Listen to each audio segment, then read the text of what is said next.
have a confession to make. This is my second time recording these videos.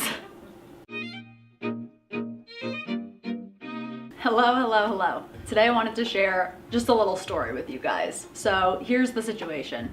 I've got a leak in my apartment. You hear that drip? Yeah, that's what I'm dealing with.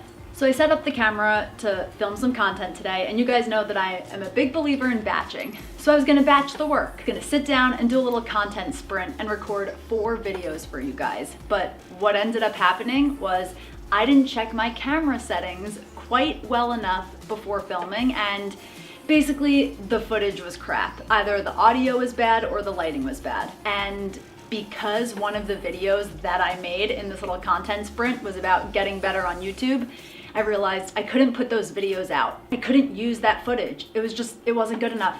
And if I'm gonna sit here and talk about being real with you guys, and if I'm gonna sit here and talk about doing the work, it means that I have to do the work. And sometimes that means redoing all of the footage that you recorded. I have a tendency of getting so focused on the goal and wanting to be so efficient and productive that sometimes I lose sight of what's most important. And what's most important for me in this YouTube channel is creating quality content that continues to get better.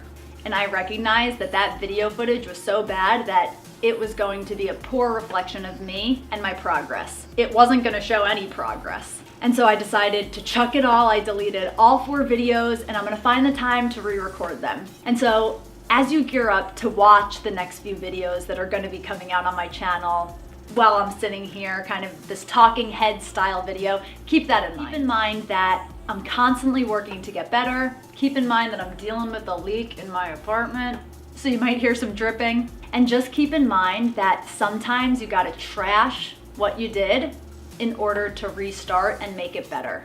It's not wasted. You learn from every single thing that you do. So I'm overcoming that annoyance of feeling like I wasted time and feeling frustrated, and redirecting my headspace to keep the focus on quality. So if you're a YouTuber, I hope you can find a way to do that too. And that's it. That's the whole point of this video. So thank you guys so much for watching. If you enjoyed it, hit that thumbs up button, and I'll see you guys next week. Bye.